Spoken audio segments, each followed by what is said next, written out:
Aisha's phone buzzed again. She glanced at it and her eyes widened. "Grandma, the mayor just put out a statement." The crowd quieted. All eyes turned to her.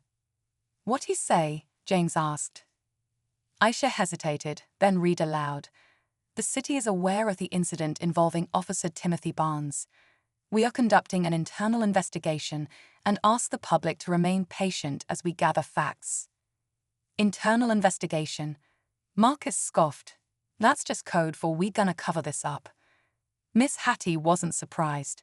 She had seen this before too. Promises of investigations that led to nothing. Words meant to calm the storm without actually fixing anything. James clenched his jaw.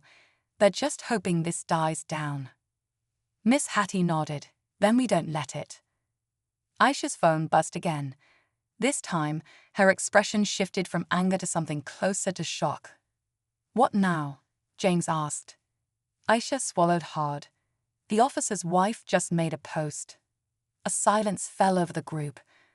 She's saying he hasn't come home. That he left after his shift and won't answer his phone.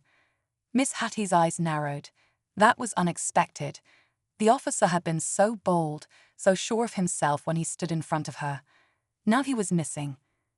The tension, already thick, got even heavier. And deep down, Miss Hattie knew this was far from over. The air felt different now. The anger, the frustration, the confusion, none of it had settled. If anything, it had only thickened. Miss Hattie sat back down in her rocking chair, her mind working through the pieces of the puzzle. The officer had done what he did, walked off like it meant nothing, and now he was nowhere to be found. Aisha scrolled through the comments under the officer's wife's post. "People are already speculating," she said. "Some think he ran off because of the backlash. Others think something happened to him." James shook his head. "This don't sit right with me. Man does something like that and just disappears the same night. Either he's hiding or..." He stopped himself, the thought hanging in the air. The front porch felt too small now, too crowded with thoughts and questions. More neighbors had shown up, whispering among themselves, checking their phones for updates. A news van had parked down the block, waiting for a statement from the family. People weren't just watching anymore, they were expecting something. Miss Hattie exhaled slowly, her fingers tapping the arm of her chair. "Somebody knows where he is," she said, almost to herself. Aisha nodded. "If he's missing, somebody had to have seen something." James rubbed his temples. "Mama, I know you don't want to rush to conclusions, but you gotta admit, this don't seem like no coincidence."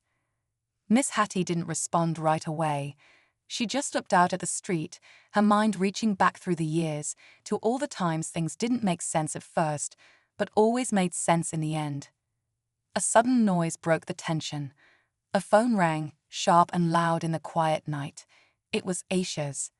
She hesitated before answering. "Hello." Everyone watched as her face changed, her brows furrowing. "Wait, slow down. Who is this?" A long pause. Then her lips parted slightly, and her voice dropped to almost a whisper.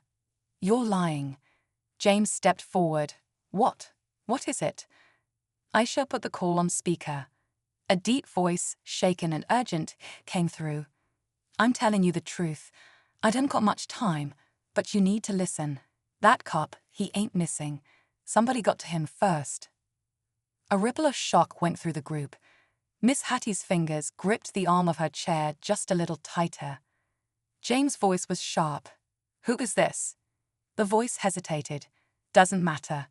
Just know. Somebody wanted him gone before this got bigger. And they made sure of it." Aisha swallowed hard. "You mean?" "I mean he ain't coming back." A cold silence fell over the porch. The weight of those words pressed down on them all. Miss Hattie's face remained unreadable, but inside she knew what this meant. This wasn't just about her anymore. This wasn't just about what had been done to her. This had turned into something else entirely. James took the phone from Aisha. "Listen, if you know something, you need to tell the police." A bitter chuckle came through the speaker. "You really think they don't already know?" They just ain't saying nothing yet. The line went dead. Aisha stared at her screen. They hung up. The street, the porch, the people, all of it felt too still, too quiet, like everyone was holding their breath, waiting for what would happen next. Miss Hattie finally spoke. Her voice was calm, steady, but different now. "Lord have mercy," she whispered. They got out of the car, stepping onto the porch where everything had started. Aisha finally spoke again. "So, what happens now?" James shook his head. "Nothing. We go back to living our lives." Aisha let out a bitter laugh. Like any of this ever happened. Miss Hattie reached out, taking Aisha's hand in hers. "No, baby," she said gently. "Like we know the truth, and that's enough." Aisha looked at her grandmother, searching for something in her expression. "Is it though?" Miss Hattie gave a small smile, the kind that carried more weight than words ever could. "Sometimes, knowing is all you get." James sat down on the porch steps, running a hand over his face. "You think they'll ever say what really happened to him?" Miss Hattie rocked back in her chair, gazing out at the quiet street. "Depends on who's telling the story." Aisha checked her phone one last time. No updates, no more videos, just silence. Whatever happened in that alley, whatever lesson had been taught to that man, the world wasn't going to get the real version. It would be spun into something else, twisted into a narrative that fit someone else's agenda. But they knew. And that was enough. The night stretched on softer now. The tension hadn't disappeared, but it had settled into the background, part of the air they breathed. Miss Hattie leaned back in her chair, closing her eyes for just a moment, listening to the quiet. Tomorrow, the world would keep turning. People would talk, speculate, move on to the next scandal. But some things stayed. Some lessons left marks that didn't fade. And some people learned whether they wanted to or not. Miss Hattie opened her eyes, looking out at the darkness, the stars scattered across the sky. She had lived through enough to know how these things went. Power shifted in ways most people never saw. Justice didn't always come the way folks expected. But sometimes, just sometimes, it came in a way that couldn't be ignored. She rocked slowly, listening to the night, letting it hold the weight of everything left unsaid. Then, finally, she smiled. It was supposed to be a day of joy, a moment of celebration. Family, friends, and neighbors had all gathered to honor a remarkable milestone minus 100 years of life.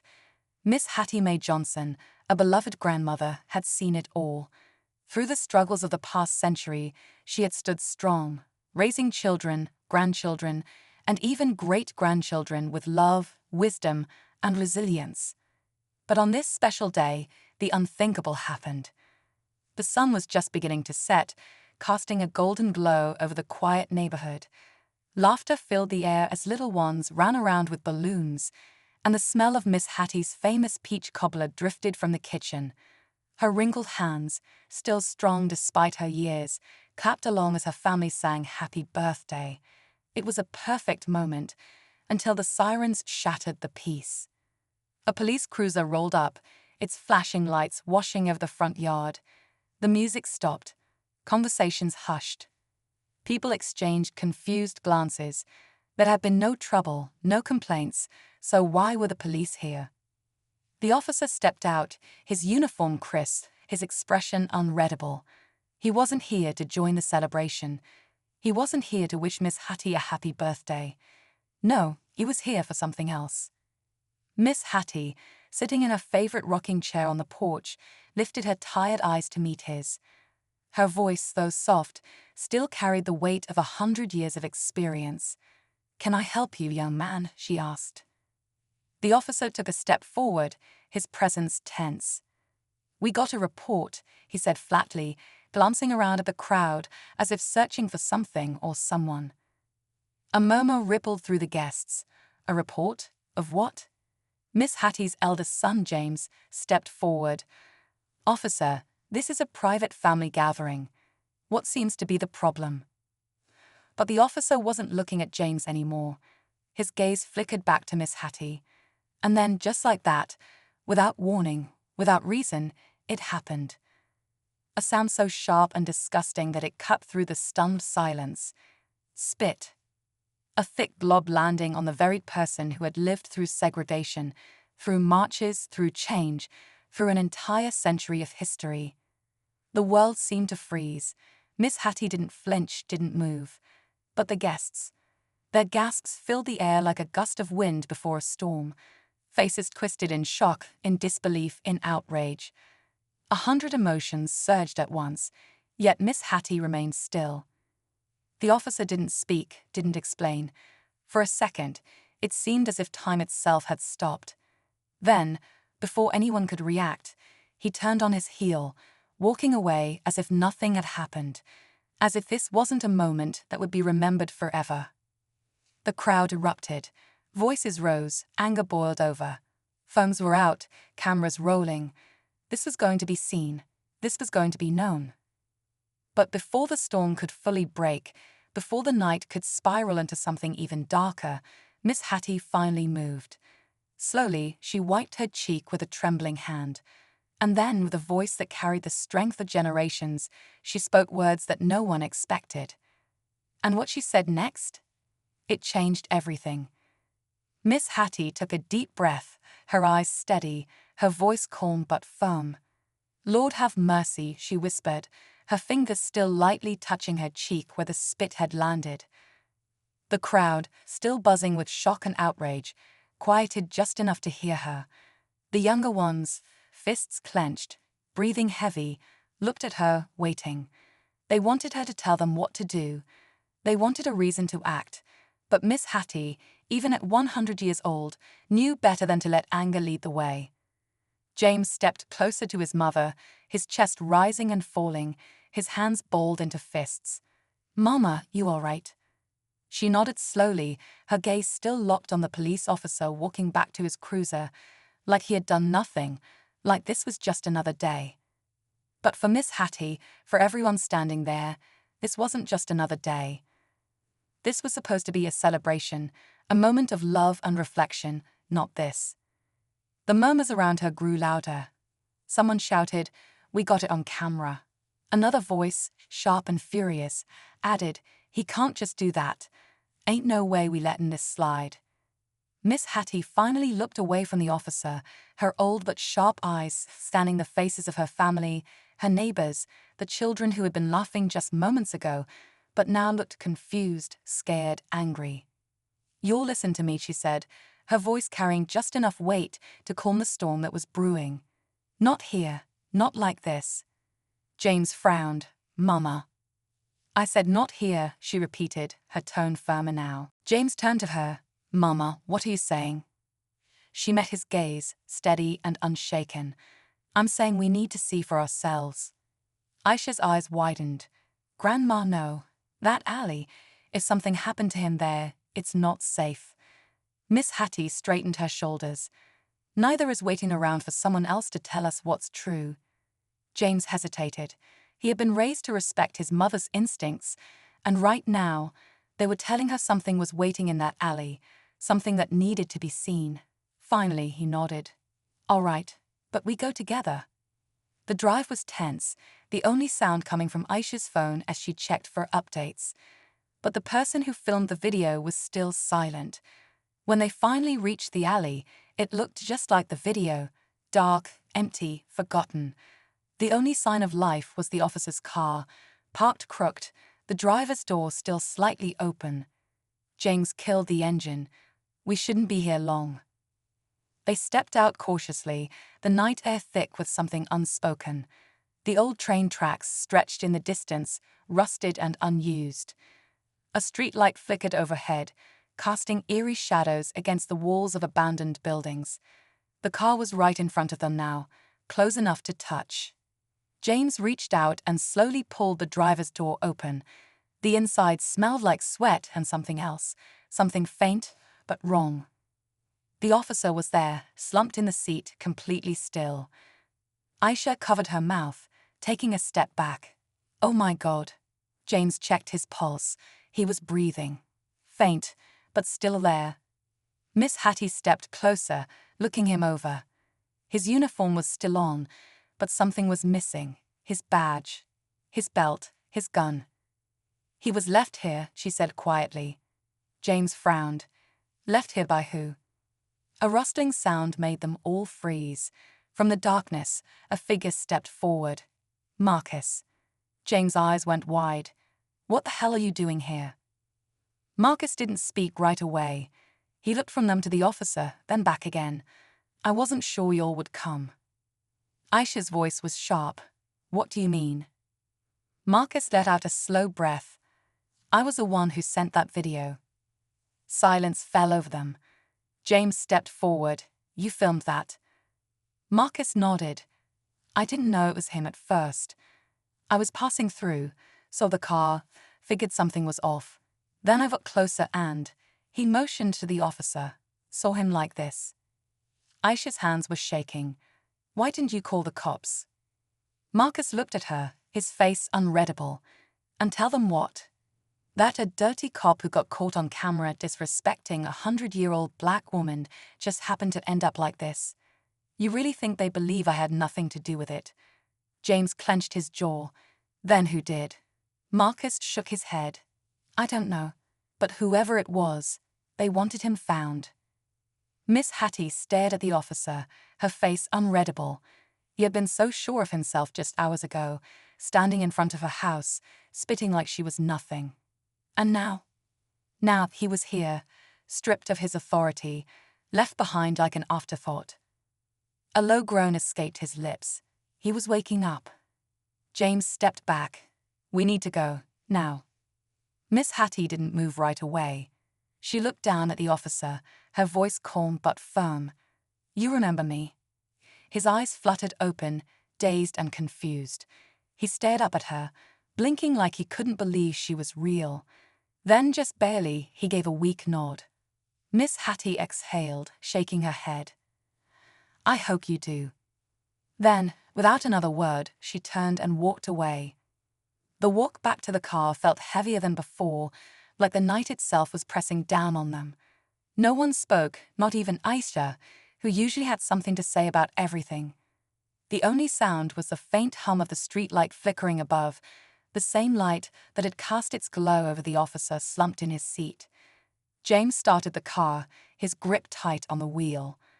"We're not talking about this again," he said, his voice low but firm. "Not to anybody." Aisha looked out the window, her fingers still gripping her phone, but she hadn't refreshed the page in minutes. "What if he tells someone we were there?" Miss Hattie let out a breath, slow and steady. "He won't." James glanced at her in the rearview mirror. "How do you know?" She met his eyes with a calm that only came from living a long life. "Because he's got too much to lose." But she knew better than to pray for mercy when a storm like this was coming. The silence on the porch felt heavier than before. The night air, once filled with laughter and music, was now thick with something else, something unspoken, something dangerous. Miss Hattie sat still, her face calm, but her eyes said everything. She had lived long enough to recognize when things were spiraling into something bigger than they were meant to be. And this was getting out of control. James let out a slow breath, shaking his head. "This don't make no sense. First he does what he did, then he vanishes, and now somebody's saying he's gone for good." Aisha's fingers were tight around her phone, and they're saying the police already know. The murmurs around them grew louder. The neighbors who had stayed to watch were now huddled in groups, whispering, checking their phones, waiting for the next piece of news to drop.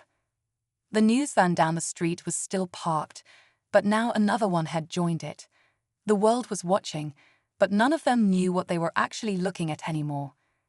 Miss Hattie finally leaned forward, resting her hands on her lap. Her voice was steady when she spoke.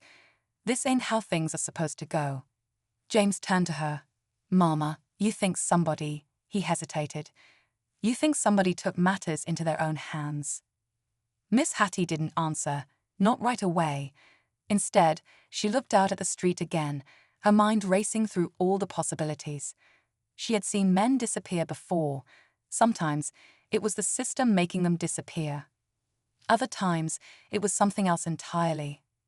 Aisha's phone buzzed again. She looked down, then gasped. "Grandma, look." She turned the screen toward Miss Hattie. It was a video, grainy, shaky, like it had been filmed in a hurry. But the image was clear enough. A street light flickered over an empty alley, and there, just barely visible, was the officer's patrol car. The timestamp, just 2 hours ago. James grabbed the phone, his eyes narrowing. "Where is this?" Aisha's voice was shaky. "It's on the other side of town, near the old train tracks." Marcus, who had been quiet up until now, stepped forward. "I know that spot. Ain't nothing back there but abandoned buildings." James' jaw clenched. "Then why's his car there?" No one had an answer. Miss Hattie stood up. The porch creaked beneath her, and the small crowd grew quiet, watching her, waiting. She looked at James, then Aisha, then out at the rest of them. "Somebody knows more than they're saying," she murmured. The weight of her words settled over them, because she wasn't just talking about the stranger on the phone. She wasn't just talking about the police. She was talking about someone close, someone in this neighborhood. James nodded slowly, like he understood what she was saying without her having to spell it out. "You think someone here?" Miss Hattie cut him a sharp look. "I think people talk when they feel safe, and right now, ain't nobody feeling safe." Aisha was still staring at her phone, scrolling through the comments under the video. "People are saying someone should go check it out." James shook his head. "That's how folks get hurt." But Aisha was still scrolling, her face growing paler by the second. Then she froze. "Wait, someone else just posted something." James frowned. "What now?" Aisha swallowed hard, then turned the phone so they could all see. It was another video, but this one was worse. This one wasn't just a blurry shot of an alley. This one was up close, too close. The camera shook as the person filming whispered, "I don't think I should be here." The lens zoomed in on the patrol car. The door was slightly open. The inside was dark, but something wasn't right. The figure in the driver's seat wasn't moving. Then, just before the video cut off, something else appeared. A shape. A shadow. Someone was there, watching. And then the screen went black. Aisha's breath was shallow. Whoever filmed this, they stopped posting. A chill ran through the group. Miss Hattie tightened her grip on the porch railing. This wasn't just about what happened in front of her house anymore. This wasn't just about a man spitting on her and walking away. Somebody had stepped into something they weren't ready for. And now? Now, they had all been pulled in. James exhaled sharply, rubbing his hands together as if trying to shake off the cold feeling crawling up his spine. Aisha kept staring at her phone, refreshing the page over and over, but no new updates came. The person who filmed that last video had gone silent. The night had never felt so still, yet so full of noise. Miss Hattie, standing firm on the porch, watched the street with knowing eyes. "Ain't no sense in just sitting here," she said finally. Her granddaughter, Aisha, tears glistening in her eyes, held up her phone. "It's already online, Grandma. People are seeing this right now." Miss Hattie sighed. She had lived long enough to see things change, yet somehow, too much had stayed the same. She remembered a time when there were no cameras, when men could do worse and walk away like they never did a thing. She remembered the protests, the marches, the nights spent crying over what she couldn't change. But she also remembered something else: patience, wisdom, the understanding that sometimes power didn't come from what you did in the heat of the moment, but how you moved when the world was watching. The officer reached his car, opened the door and paused, just for a second. He didn't look back, didn't say a word. Then he got in and drove off, the taillights disappearing down the street like a ghost slipping into the night. The tension didn't leave with him. It sat heavy in the air, thick like the summer heat. James ran a hand over his head, frustration written all over his face. "Mama, we can't just let this go." Miss Hattie finally stood up from her rocking chair. Even at 100, she still held her back straight, still moved with grace. She reached for James's hand and held it tight. "Boy, Do you think this is the first time I've been disrespected? Do you think this is the worst thing that's ever happened to me? James swallowed hard, his tough exterior cracking just a little in front of the woman who had raised him. No, ma'am. She nodded. Then don't act like we don't know how to handle this. Aisha stepped forward, eyes still on her phone screen. Grandma, this is everywhere now. People are talking about it. They want to know who he is. They want to do something. Miss Hattie's lips pressed together. She wasn't naive. She knew what could come next. The media, the headlines, the debates. The anger could spread fast, maybe too fast, and once a fire started, it wasn't easy to put out. The rest of the family stood waiting, looking at her, waiting for direction. The whole world might be watching soon, but right now, in this moment, it was still her family's story. The question was, what would they do with it? The weight of the moment still hung heavy in the air. Miss Hattie knew the fire had already been lit, and there was no stopping it now. The younger generation wasn't like hers. They didn't wait. They didn't suffer in silence. They spoke up, they pushed back, and now with the internet, the world heard them almost instantly. Aisha was still staring at her phone, her fingers flying across the screen.